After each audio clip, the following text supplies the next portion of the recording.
Isang magandang araw po mga kaibigan, welcome pong muli sa aming munting backyard para sa isa na namang makabuluhan na talakayan. Bago po tayo magumpisa ay nais ko munang magpasalamat sa lahat ng mga manunood sa patuloy ninyong suporta. Maraming salamat at mabuhay po kayong lahat. At kung bago ka pa lang sa aking channel ay huwag lang pong kalimutan na mag-like, subscribe at paki-press ng notification bell para laging updated sa mga next videos. Maraming salamat po.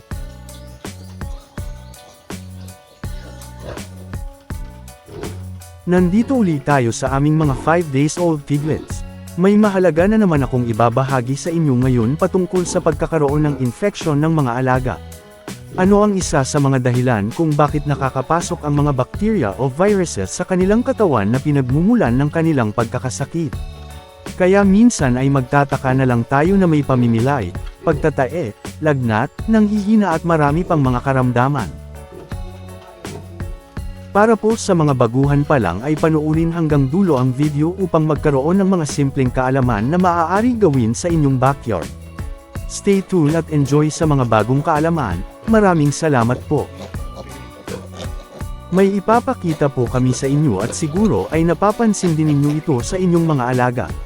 Nagkakaroon ng mga sugat sa kanilang mga paa o tuhod katulad sa inyong nakikita. Kung titingnan ay parang mga simpleng sugat lang at halos lahat yata sila ay nagkakaroon ng ganito. Paano nila nakukuha ang mga sugat na ito? Nakukuha nila ito gawa ng nagagasgas habang sumususo sa inahin, para bang nakaluhod sila sa pagkuha ng gatas. Dahil gawa lamang sa semento at magaspang ang sahig kaya ito nangyayari.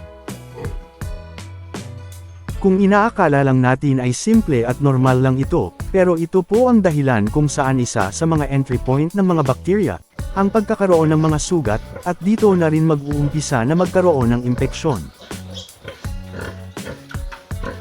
Kaya minsan isang araw ay may makikita tayong paikay-kakung maglakad, may pamamaga at pamumula sa mga talampakan o sa mga kasukasuhan na tinatawag na piglet arthritis, na common sa mga days old piglets.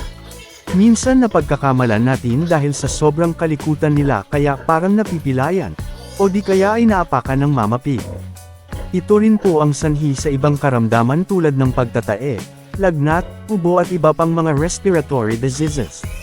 Kapag may karamdaman na sila ay posibleng hindi nasususo sa inahin, manghihina at maaantala na ang kanilang paglaki at worst magkakaroon tayo ng mortality.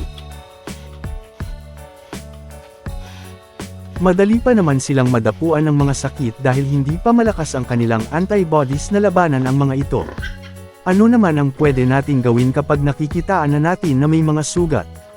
Kapag may mga sugat na ay maaari nating bigyan ng mga paunang lunas katulad ng wound spray o di kaya ay iodine para hindi maimpeksyon. Panatilihing malinis ang loob ng kulungan at mag-disinfect upang hindi kumalat ang bakterya at viruses. Alisin ang mga stagnant water sa loob ng kulungan dahil dito namamahay ang mga bakterya. Minsan ay naglalagay kami ng mga basahan para may sapin, kaya lang medyo matrabaho na dahil kailangan palitan from time to time. Kapag may infeksyon na o nakikitaan ng mga sintomas na nabanggit kanina lalo na ang pagkakaroon ng piglet arthritis dahil ito ang pinaka-common na dadapo sa kanila. Maaari na nating bigyan ng mga antibacterial na gamot. Kabilang sa mga ito ay yung may penicillin o amoxicillin-based na gamot, injection o powder man.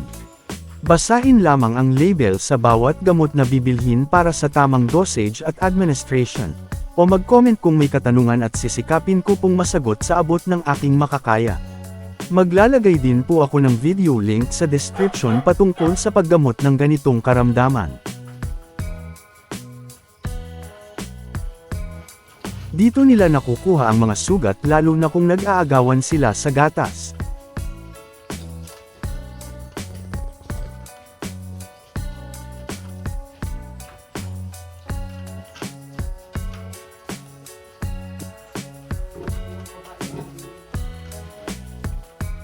Ang inyong natunghayan ay base lamang po sa aming pamamaraan at experiences bilang backyard raiser.